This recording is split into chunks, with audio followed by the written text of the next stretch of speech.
Um, did I ever have black teachers growing up? Well, that's one of the things, like growing up in Zambia. I mean, everybody pretty much looked like me, and so that's all I knew. Yeah, we did have, for me, it was the other way around, actually, having teachers that were from elsewhere. You had a few that came in for trainings, but everybody was like me. I had black teachers all throughout, apart from one or two in high school. But yeah, I'd always had black teachers, and it's a privilege that I do not take for granted, for sure. What made me want to go into education? Well, first of all, I think my mom was a big influence. My mom was an educator at one point, and then she was a high school, college professor by, a time a time I was old enough to really understand what she was doing. And so that for me was huge. My mom, and then my grandfather, who I'm named after, was also an educator. He was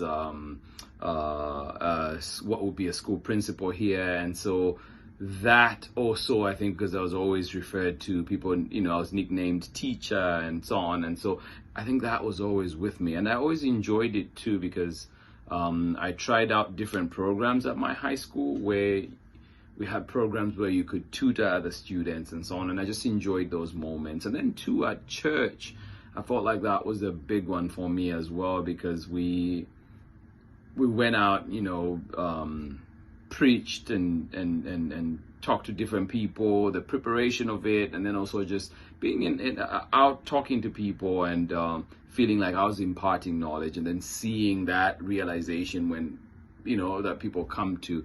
And so I enjoyed those moments, and so I was one of those people that just wanted to be a teacher from a long time ago. And teaching was my calling, and this is my second career, so it's definitely something I wanted to do. And and I don't regret it at all.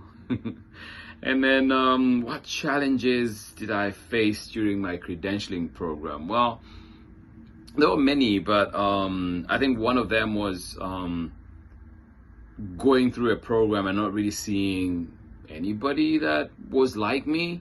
I think that was really hard, because the program was predominantly white women, and then and women also, and so it was just really hard. I think it was just really two of us, two black males in that program out of 39, and so it was, it was hard. And then for me, not having gone through the American education system, that was also another thing that really, I think, was to my disadvantage, because I didn't fully understand, I think, what I needed to bring or what I was getting myself into. But I think the program did a good job trying to prepare us.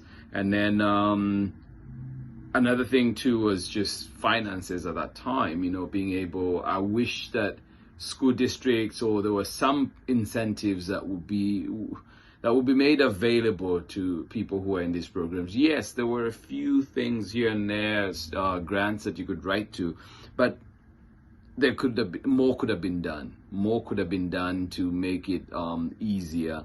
And so it was hard trying to keep a job and then part-time and then also go to school. And then when I was doing the program too, the way it's designed, it's not meant for you to be working. So that was hard for me. And then I felt like, I think the district could have done a good job too. Well, in this case, since I was working in Auckland Unified, I felt like the human resources could have done something where they came, maybe explained things to us a bit more, talked to us a bit more why we should be working for this district. I ended up joining OUSD probably as a default, because it was where I was. But if somebody else had come and told me about another district, I probably would have gone with that. So I feel like districts could do a little more in that, bring in, and then maybe even help you through the program. So that was something that I felt could have been done better. And then also, like, all my mentor classes, it was never with a black teacher or a male teacher or a black male teacher, which I think I would have benefited from. And I found this out especially after coming into this program and then eventually having a male coach, a black male coach. And I feel like that really changed how I felt about what I was doing, and I felt more understood. And I know that most of the times, we talk to kids about, representation matters, seeing people that look like you matters. But I honestly felt it when I had that coach this just 2 years ago. And so, yeah, the biggest challenge for me, I think, was I wish the program I could have been helped with financing, and then also just understanding how education works in terms of I think school districts actually doing something to help me, to talk to me and help me educate me about how the workings of the school district, because there's certain things that you cannot ask because you're not aware of them. And so I felt like that was hard. And then coming into a different culture, I think that's one thing too that we can't take for granted, because as I came in, as much as I had lived in the US for a little bit at the time, but still I wasn't as aware of certain